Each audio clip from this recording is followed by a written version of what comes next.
When people talk about the PlayStation 1, it's always the same few games that get all the love. But in this video, I want to talk about some weird, brilliant, and criminally overlooked side of the PS1 library that is obviously 2D gems.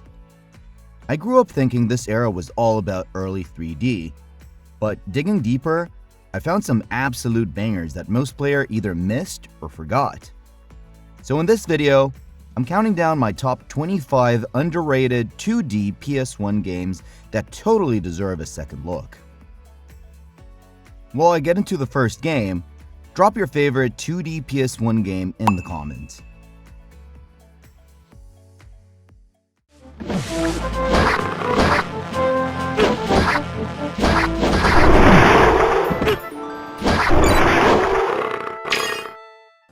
Alundra, 1997. If you've ever wished the PS1 had its own dark, puzzle-heavy Zelda, Alundra is the game you were actually looking for.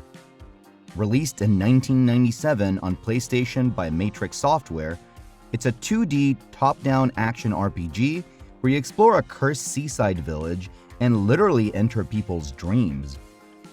The core loop is exploring an overworld, tackling brutally clever dungeons, and fighting in real time with swords, bombs, and magic. The Dream Dungeon gimmick isn't just a story trick. Each nightmare becomes a themed level that reflects a character's fears, regrets, or trauma, which makes the whole thing feel weirdly personal and haunting.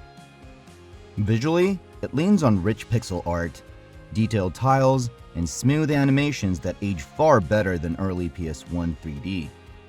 It flew under the radar because everyone was obsessed with polygons and big 3D names, so a 2D action RPG never got the push it deserved. If you enjoy tough puzzles, melancholy stories, and that feeling of slowly falling in love with a doomed town, Alundra is one of those underrated journeys you shouldn't skip.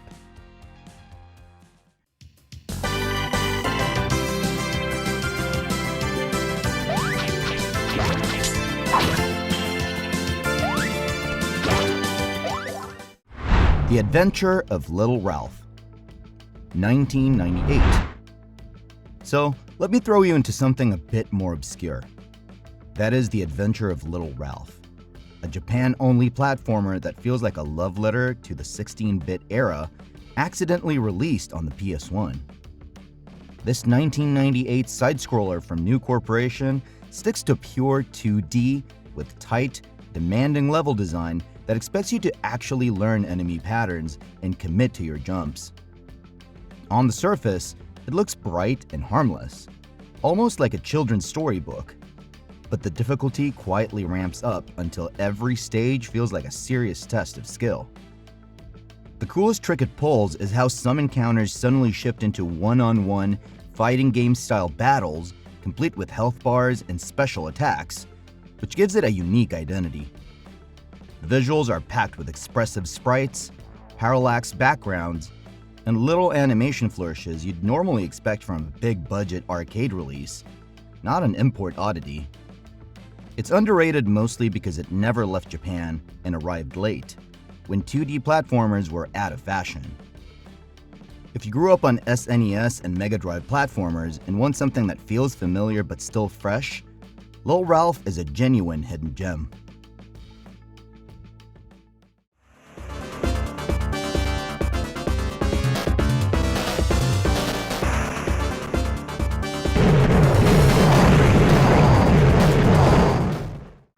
In the Hunt, 1999.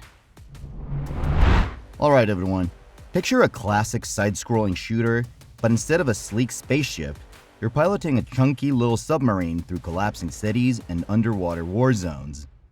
That's In the Hunt.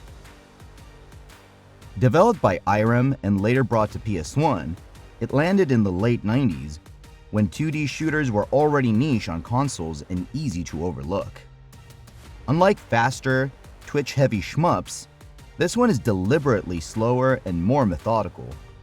Your sub has weight, so positioning and timing matter as much as raw reflexes.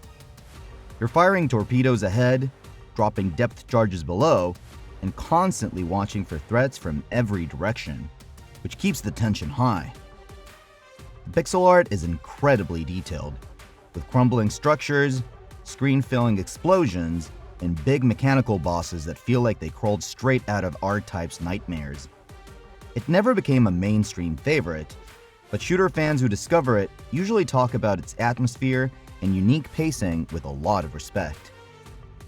If you like shmups but want something heavier, more strategic, and visually packed, In the Hunt is one of those PS1 2D titles that quietly deserves way more love. A bad man fell from the sky.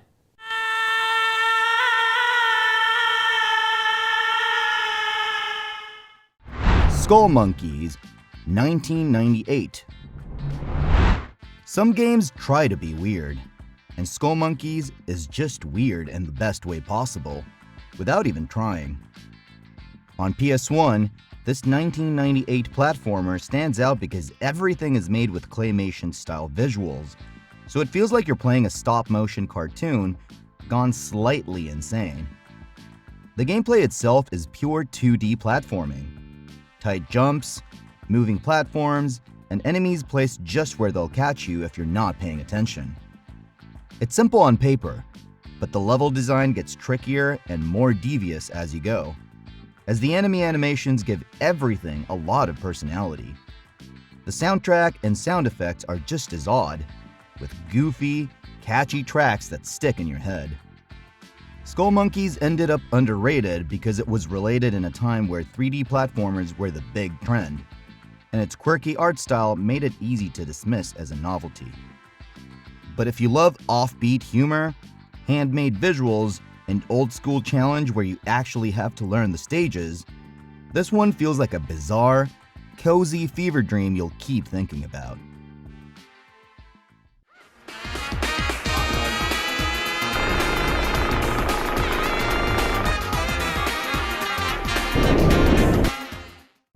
Silhouette Mirage, 1997. Now, if you're into 2D games that actually make you rethink how you play action platformers, Silhouette Mirage is a wild one. This side-scrolling shooter platformer has a color swap mechanic at its core. Your character has two sides, and enemies are aligned to different attributes, so you need to match or counter them correctly to deal damage and survive. Instead of just jumping and shooting, you're constantly flipping your alignment, absorbing or reflecting attacks, and managing energy, which turns every encounter into a kind of puzzle. It can feel confusing at first, but once it clicks, it's incredibly satisfying. The art is bright, anime-style 2D with expressive characters and chaotic special effects all over the screen. It's underrated partly because its system weren't super approachable for casual players, and different regional versions tweaked the mechanics in ways that confused people even more. But if you enjoyed treasure-style games that reward experimentation and skill, Silhouette Mirage feels like a deep cut that absolutely earns a spot on a list of underrated 2D PS1 gems.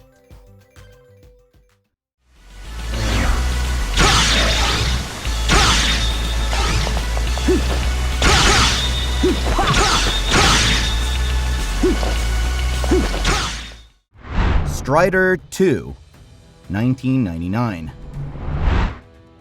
Strider II is one of those games that makes you feel cool the second you pick up the controller. Even though it uses some 3D elements in the backgrounds, the heart of the game is fast 2D side-scrolling action with you sprinting, slashing, and flipping across futuristic stages as the ninja-like hero Hiryu. The controls are super responsive. You can cling to walls, slide through enemies, and chain attacks in a way that makes the whole game feel like one smooth, stylish rush.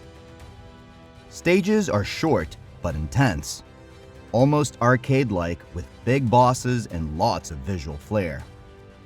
It kind of got lost on PS1 because it came bundled with the original Strider, and many people wrote it off as just a bonus or a late sequel nobody asked for. But fans who give it a chance often talk about how fluid and satisfying the movement is, even today. If you like fast action, cyberpunk aesthetics, and games that reward aggressive, stylish play rather than slow caution, Strider 2 absolutely deserves another look from retro lovers.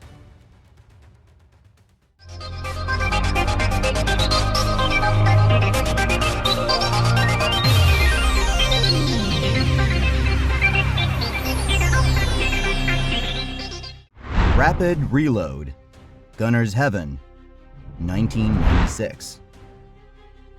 Sometimes you just want a game that's pure, chaotic fun, and Rapid Reload on PS1 scratches that itch perfectly.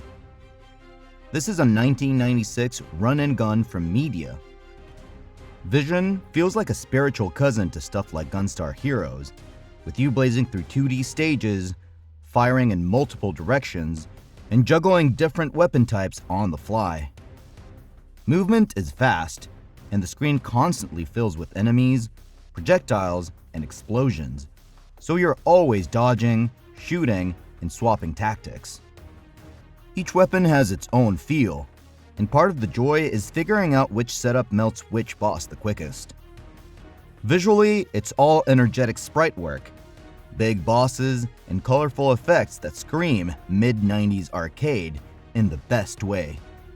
It's underrated mainly because it never got the global recognition of bigger action titles and stayed more of a cult favorite among import and shooter fans.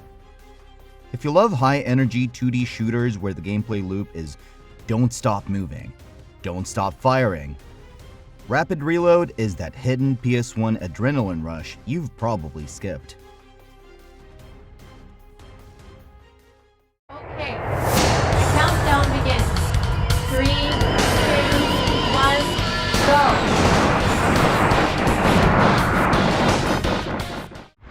DoDonPachi, 1997. If you've ever looked at a bullet hell game and thought, there's no way I could handle that, DoDonPachi is that one that might change your mind, or completely obsess you. On PS1, this 1997 port of Cave's arcade shooter keeps the classic vertical 2D setup. Your tiny ship at the bottom, screen full of pink and blue bullets, and that satisfying mix of panic and focus as you weave through impossibly tight patterns. The core mechanics are simple: shoot, bomb, dodge. But the depth comes from chaining enemy kills, managing risk, and learning routes so you can survive and score big. The aesthetics are pure arcade: sharp sprites, chunky explosions, and relentless intensity, with music that keeps your heart pounding. It's underrated on PS1 because most people think of it as just an arcade shmup, and never realize how good the home version actually is. If you enjoy pushing yourself, chasing that one more credit feeling, and getting into a flow state, dodging curtains of bullets, DoDonPachi belongs on your radar as one of the best 2D experiences on the system.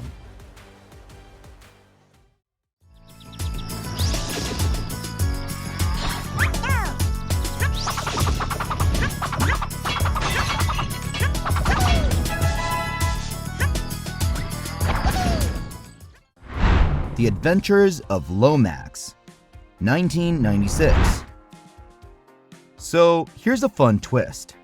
What if the little lemmings you used to sacrifice in puzzle games actually got their own heroic platformer?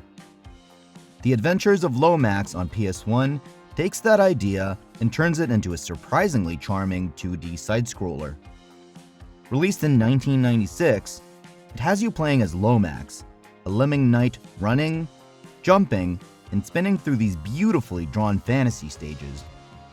The gameplay mixes classic platforming, tight jumps, enemy bonks, tricky terrain, with little nods to the original Lemmings, like using abilities and tools in clever ways to get past obstacles. The art style is gorgeous, full of rich backgrounds and expressive sprites that look like a high-end cartoon.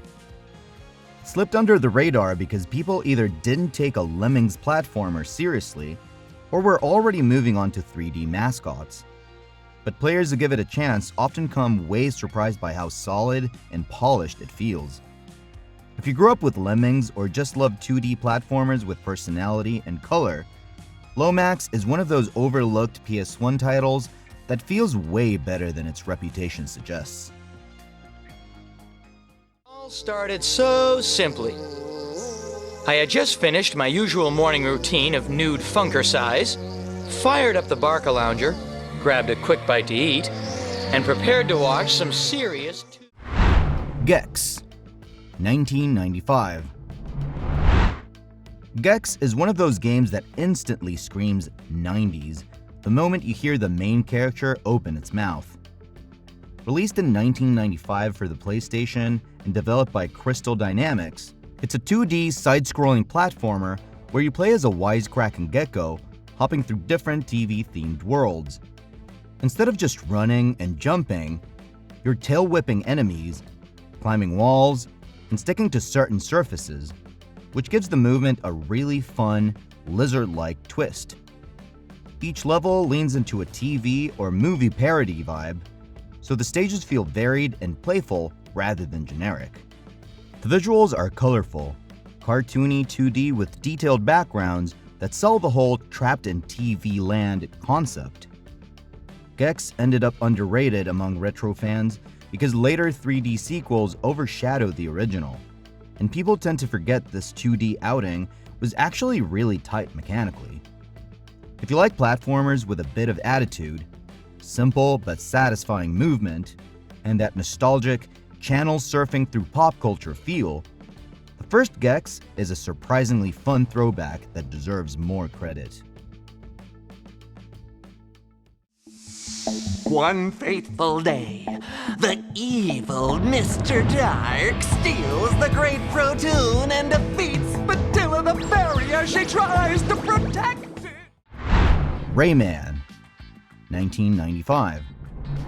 Rayman might not sound underrated at first, but the original PS1 game is still slept on by a lot of people who only know the later 3D entries or modern reboots. It was launched in 1995 and developed by Ubisoft. This is a pure 2D platformer with hand-drawn art that still looks fantastic today. You play as Rayman, a limbless hero who can punch from a distance, hang from ledges, and glide, and the game slowly layers in new abilities as you progress. The level design starts gently, but becomes notoriously tougher later on, demanding precise timing and patience, which is part of why many players bounce off before seeing its best stages. It's packed with weird, surreal environments, expressive enemies, and one of the most memorable 2D art styles of the era. Despite being a commercial success, it often gets ignored in best PS1 platformer talks in favor of 3D mascots. If you love challenging 2D platformers with gorgeous art and don't mind a difficulty spike that really tests you, Rayman's original outing is absolutely worth revisiting.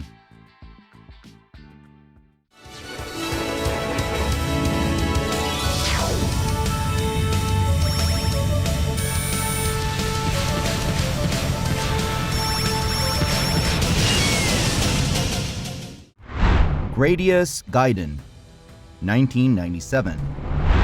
When people talk about PS1 shooters, Gradius Gaiden doesn't come up nearly as often as it should, and that's a shame. Released in 1997 by Konami, this is a 2D horizontal shoot-'em-up that feels like a greatest hits plus new ideas package for the Gradius series. You choose from multiple ships, each with different weapon loadouts, and then build your power by collecting capsules and activating upgrades on the classic Gradius power meter. The gameplay is all about learning enemy patterns, managing your power-ups so you don't overcommit, and dealing with those infamous environmental hazards like closing walls and sneaky turrets. Visually, it pushes the PS1 nicely, with detailed backgrounds, layered scrolling, and big bosses that fill the screen without losing that clean 2D look. It stayed underrated outside Japan for years because it never got a huge Western push, so many PS1 owners simply never saw it. If If you enjoy classic shooters with a bit of strategy built into the upgrade system, Gradius Gaiden is one of those hidden jewels that can easily become a favorite once you sit down with it.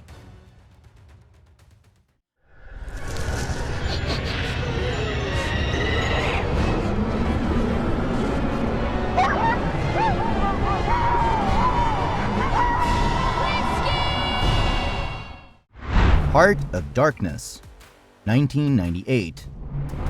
Heart of Darkness hit me like a playable animated movie that somehow ended up way darker than I expected. It's a 2D cinematic platformer where you play as a kid named Andy, traveling through a shadowy alien world to rescue his dog. The gameplay is all about precise platforming and puzzle-like challenge rooms. You're climbing, hanging, timing jumps, and using limited weapons or powers to get past monsters that can kill you in a single hit. It's unforgiving, but that's part of the appeal. It feels like you're carefully choreographing each screen. The pre-render backgrounds and fluid character animations still look stylish, almost like a lost Don Bluth-style cartoon brought to life. It's underrated because it had a messy, long development cycle and arrived when 3D was dominating, so many players just missed it. If you love games like Another World or Oddworld, with trial and error tension, moody worlds, and a kid in over his head vibe, Heart of Darkness is a powerful little adventure that sticks with you.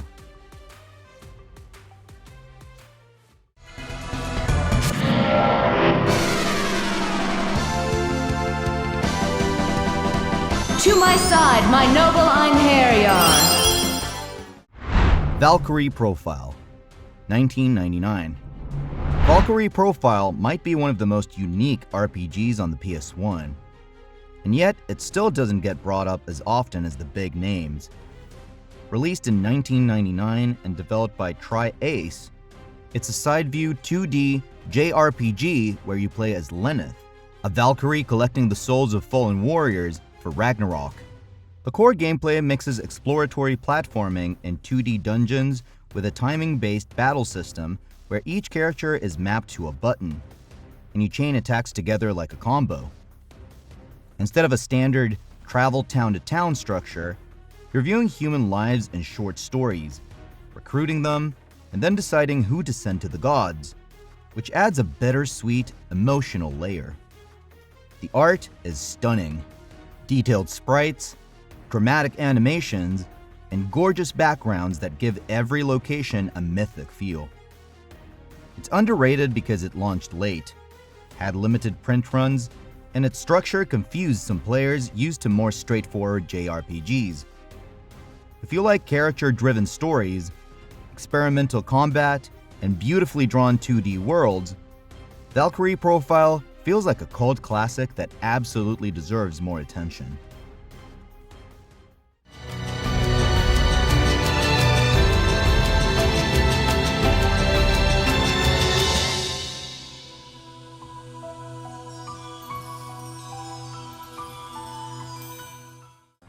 Legend of Mana, 1999. Legend of Mana is one of those games that make you stop mid-gameplay just to admire the screen. Released in 1999 by Square for the PS1, it's a 2D action RPG with some of the most beautiful hand-drawn backgrounds the console ever saw. Instead of a linear story, you're building the world yourself by placing artifacts on a map, which unlocks new towns, dungeons, and quests in a semi-non-linear order. Combat is real-time on a 2D plane, with you swinging weapons, using special techniques, and summoning magic. And you can customize weapons, raise pets, and even dabble in crafting systems. That freedom is exactly what some people love, and others find confusing, which is a big reason it became a bit underrated compared to other Square giants. The watercolor-like art and cozy, almost dreamlike vibes make it feel unlike most PS1 RPGs, more like you're wandering through a storybook.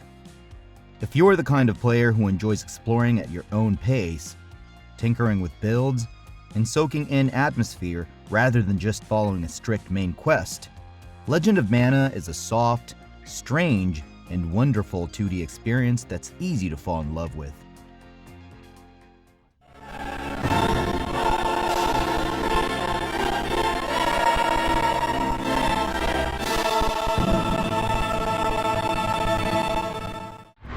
Suikoden II, 1999. Suikoden II is one of those games that quietly ruins other JRPGs for you because its story and characters hit so hard. Released in 1999 on PS1 by Konami, it uses 2D sprites and gorgeous pixel art to tell a very grounded war tale about loyalty, betrayal, and the cost of conflict. The core gameplay is classic JRPG. World map exploration, turn-based battles, and towns full of side stories. But the twist is the 108 recruitable characters, each with their own personality and role in your growing army. You get standard party battles, large-scale strategic wars, and even one-on-one duels that play like little mind games. It was underrated at launch because it had a limited release, modest marketing, and got overshadowed by flashier 3D hits, which is why it later became a holy grail for collectors rather than a household name. Fans who've played it still call it one of the best RPGs ever made, largely because of its emotional storytelling and payoff. If you love rich character arcs, political drama, and beautiful 2D visuals, Suikoden II is a must-play that absolutely belongs on an underrated PS1 list.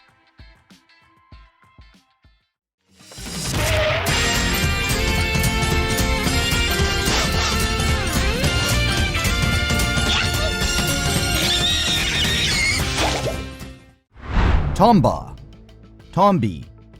1997. Tomba is the kind of game that looks like a silly, pink-haired platformer at first glance, then slowly reveals just how clever it really is. Released in 1997 for PS1 by Whoopee Camp, it's a 2.5D side-scrolling adventure where you run, jump, and bite evil pigs while exploring a colorful world made up of interconnected areas.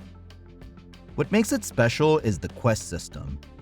Instead of just moving left to right, you're constantly picking up side goals, solving little mysteries, and revisiting places with new abilities to uncover secrets. Movement feels great. You can grab ledges, swing, and tackle enemies, which gives the platforming a lot of personality. The art style is bright, cartoonish, and full of weird characters that make the world feel alive. It's underrated because it never got the marketing push of bigger mascots, and many players just missed it entirely. If you like Metroidvania-style exploration mixed with light RPG-ish quests, Tomba is a joyful, underrated gem.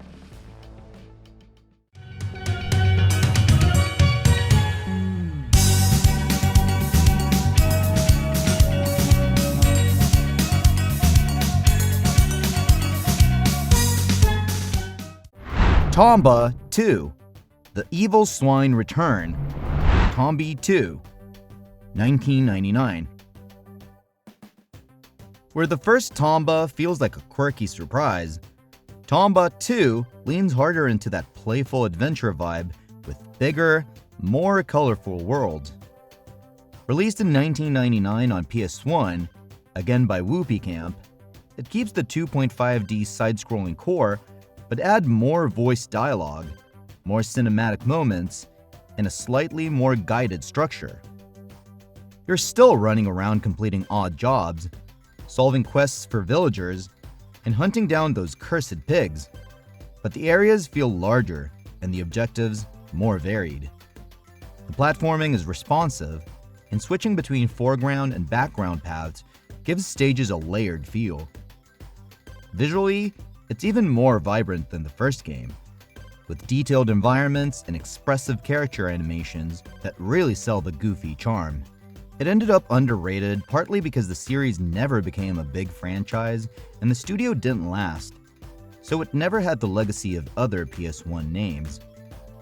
fans who enjoyed the original usually see this as a worthy follow-up that deserved a wider audience. If you want a light-hearted, quest-driven platformer that feels like a playable Saturday morning cartoon, Tomba 2 is absolutely worth checking out.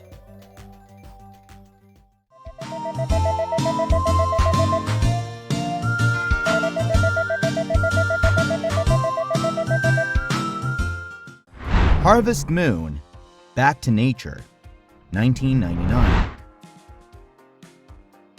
Harvest Moon was released in 1999 on PS1 by Natsume. It's a 2D sprite farm and life sim where you inherit a rundown farm and slowly rebuild your life in a cozy little town. At its core, the gameplay loop is simple but really addictive. Plant crops, raise animals, upgrade your tools, befriend villagers, maybe even get married and start a family. Days are short, so every decision, do you water that extra row, talk to that one villager, or head to the mines, is a little strategic choice. The visuals use charming sprites over isometric style fields, with cute character portraits and warm seasonal changes that make the town feel very welcoming. It's underrated in the sense that it never had a huge mainstream hype, yet fans who played it still call it one of the best entries in the whole series. If you like slow, emotional, comfort game experiences where you build routines and relationships, Back to Nature is an easy game to lose yourself in for hours.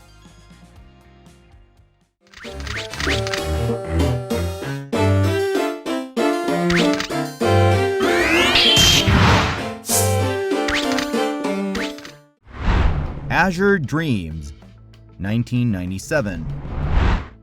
Azure Dreams hits that sweet spot between comfy town life and brutal dungeon crawling. Released in 1997 on PS1 by Konami, it's a hybrid monster collecting roguelike and light life sim. By day, you climb a mysterious monster tower where floors are randomly generated, your level resets each run, and you rely heavily on monsters you hatch and raise from eggs. That makes every trip feel tense and fresh, because one bad decision can send you right back to town. Outside the tower, you're upgrading buildings, talking to townsfolk, and even choosing who to romance, which gives the game a surprisingly personal, emotional layer. The visuals are mostly 2D sprites on simple 3D style floors, with colorful monsters and a bright, almost playful tone that contrasts nicely with the danger of the dungeon. It's underrated because it never became a big franchise, and its mix of genres confused some players back in the day. If you like risk-reward gameplay, monster raising, and having a home base that grows with you, Azure Dreams is a strange but lovable experiment that deserves way more attention.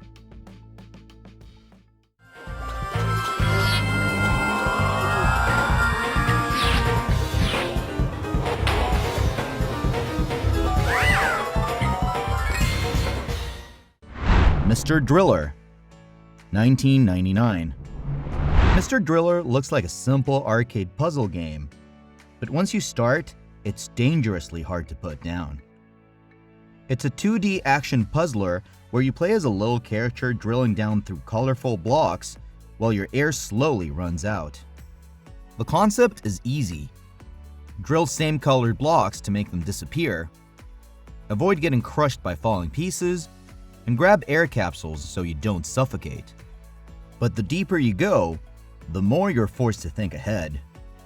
One wrong drill can cause a full collapse that wipes you out in seconds. The bright, toy-like visuals and cute character designs make it look friendly, but the gameplay can get intense and very skill-based. It's underrated on PS1 because people saw it as a small arcade-style title and overlooked just how tight and well-designed the mechanics are. If you love fast, replayable games where each run is a bit of a personal challenge, Mr. Driller is a perfect, just one more try, experience for retro fans.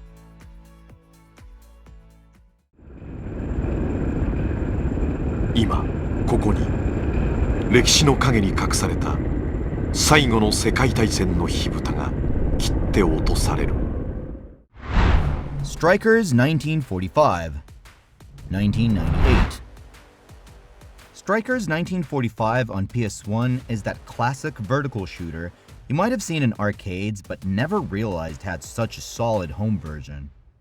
Set in a stylized World War II backdrop, you pick from different planes, each with unique shot patterns and powerful special attacks, and blast your way through waves of enemies and transforming bosses. The gameplay is straightforward but satisfying. Dodge bullets, position yourself smartly, and manage your limited bombs for when things get really hectic. It's easy to pick up but has enough difficulty and scoring depth to keep shooter fans engaged.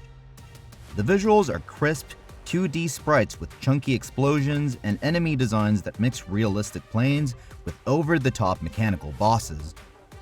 It's underrated because shmups were already a niche by then, and a lot of players never dug deeper than the big names.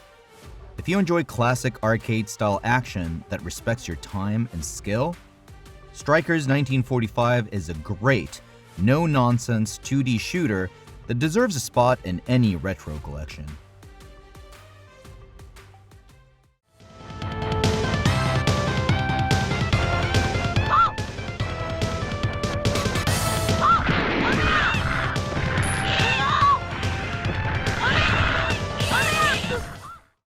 Panzer Bandit, 1996. Panzer Bandit feels like someone took the spirit of arcade beat-em-ups and squeezed it into a flashy 2D fighter-style package on PS1. Released in the mid-90s, it's a side-scrolling action game where you pick from a cast of anime-style characters and plow through enemies using combos, specials, and big, screen-filling moves, instead of just mashing one attack button. You're stringing together hits, dashing, launching foes into the air, and juggling them like you would in a fighting game. The action is fast, and the game loves to throw lots of enemies at you, so it constantly feels energetic and over the top. Visually, it's packed with bold sprites, colorful effects, and that very 90s anime OVA vibe that makes every character feel instantly memorable. It's underrated largely because it never saw a wide Western release and stayed mostly in import circles. If you enjoy games like Guardian Heroes or Streets of Rage, but want something with more flashy combos and versus fighter DNA, Panzer Bandit is a hidden gem you should absolutely look into.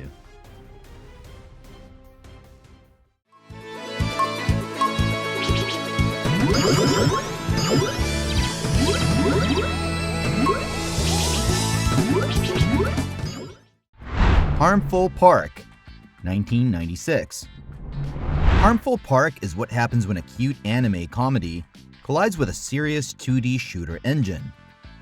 Released for PS1 in the 90s, it's a horizontal shmup set in a wacky amusement park taken over by enemies, and you're flying around using weapons like jelly beans, pies, and other goofy projectiles. Underneath the comedy, the gameplay is actually tight.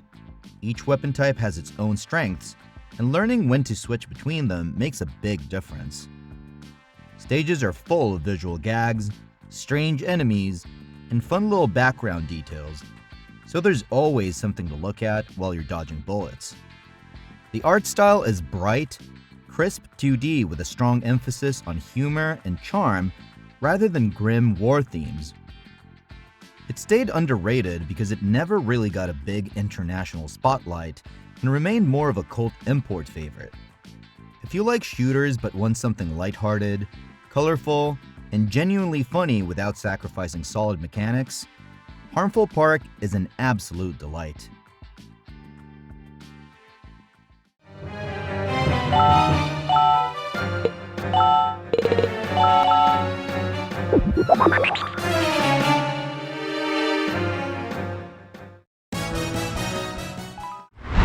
Rhapsody, a musical adventure, 1998. Rhapsody, a musical adventure, is one of the most unexpectedly wholesome and charming RPGs on the PS1. Released in 1998 by Nippon Ichi, it's a 2D, sprite-based JRPG that leans heavily into fairy tale storytelling, musical numbers, and a light, romantic comedy tone.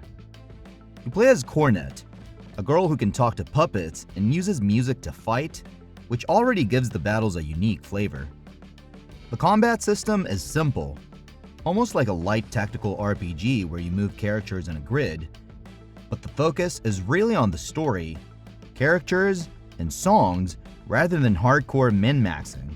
The visuals are cute and colorful, with expressive sprites and cozy backgrounds that feel like a children's storybook brought to life. It's underrated because it didn't fit the typical epic serious RPG mold and was marketed more towards a niche audience, so many players ignored it. If you're open to something sweeter, shorter, and more character-driven with actual musical scenes woven into the adventure, Rhapsody is a heartfelt little gem that offers a very different kind of PS1 RPG experience. And that's it for my top 25 underrated 2D PS1 games. I hope this list brought back some great memories or introduced you to a few games you need to try out. If I missed one of your favorites, drop it in the comments. I'd love to hear what underrated classics you're into. Thank you so much for watching, and if you enjoyed this video, don't forget to like and subscribe.